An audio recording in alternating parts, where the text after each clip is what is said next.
তোমরা এই বছর যারা রাজশাহী বিশ্ববিদ্যালয়ে ভর্তি পরীক্ষা দিবে, এই ভিডিওটি মূলত তাদের জন্য দেখা ফরজ। কেন বলছি ফরজ?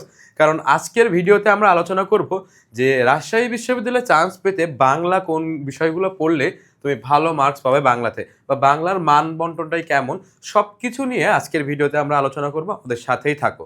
ওকে, তো আমরা দেখতে পাচ্ছি যে আমাদের বাংলা প্রস্তুতিটা কিভাবে গুছিয়ে নেব বা কেমন হইলে আমি রাজশাহী বিশ্ববিদ্যালয়ে চান্স পাবো। ওকে, তো আমাদের বাংলা প্রস্তুতিটা মূলত আমাদের কত মার্ক থাকে বাংলাতে, আমাদের প্রশ্ন থাকে কয়টা? 28টা প্রশ্ন থাকে।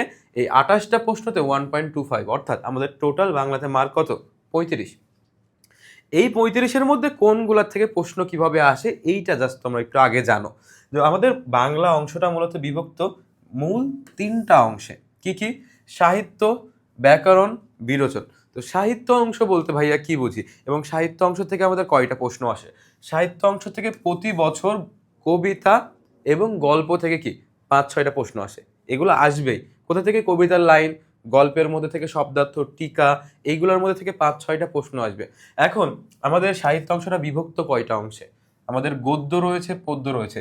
আবার এই বছরের একটা ভয়াবহ কি, যে আমাদের নতুন কিছু গদ্য পদ্য অ্যাড করা হয়েছে, যেগুলো কি আমরা এর আগে কখনো পড়ি নাই। তো এই নতুন গদ্য পদ্যগুলো ভালোভাবে পড়া লাগবে।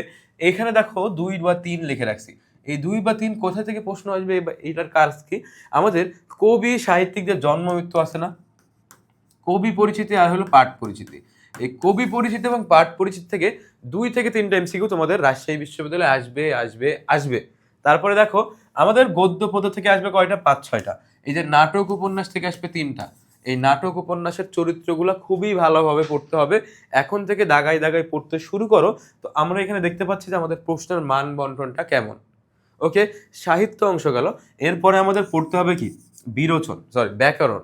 ব্যাকরণ অংশে আমাদের অনেকগুলো টপিক পড়তে হয়, প্রায় 39টার মতো টপিক পড়তে হয়। কিন্তু ব্যাকরণের দিন শেষে প্রশ্ন আসে কয়টা?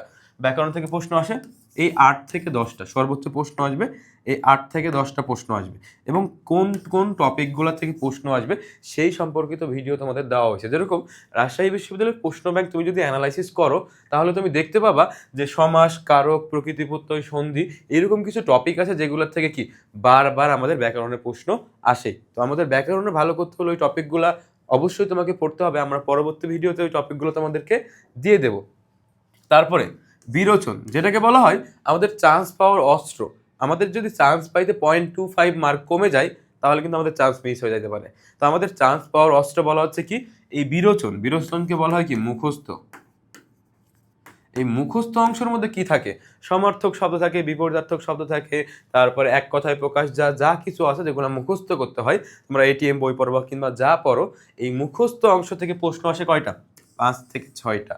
এই জায়গাতে যদি তুমি ভালো করো বা এইগুলো যদি তুমি ভালোভাবে মাথায় রাখো, তাহলে কিন্তু তোমার বাংলা প্রস্তুতিটা কি আরো সুন্দর বা আরো গোছানো হচ্ছে। তো এই ক্ষেত্রে যারা লিখিত অংশটা আছে আমাদের রাবিতে, যেহেতু যারা ল পাইতে হলে বর্তমানে এই রিসেন্ট হইলে আমাদের কিন্তু রিটেন পরীক্ষা দিতে হচ্ছে। তো তোমরা যারা রিটেন পরীক্ষা দেবো তারা বাংলা রিটেনটাও একটু ভালোভাবে এখন থেকে শুরু করবা। পাশাপাশি ওভারঅল সাহিত্য, ব্যাকরণ, বিরোচন, এই 3টা বিষয় যেভাবে তোমাদের বললাম, এখন থেকে মুখস্থ করা, মুখস্থ বলতেছি কি পড়া শুরু করো।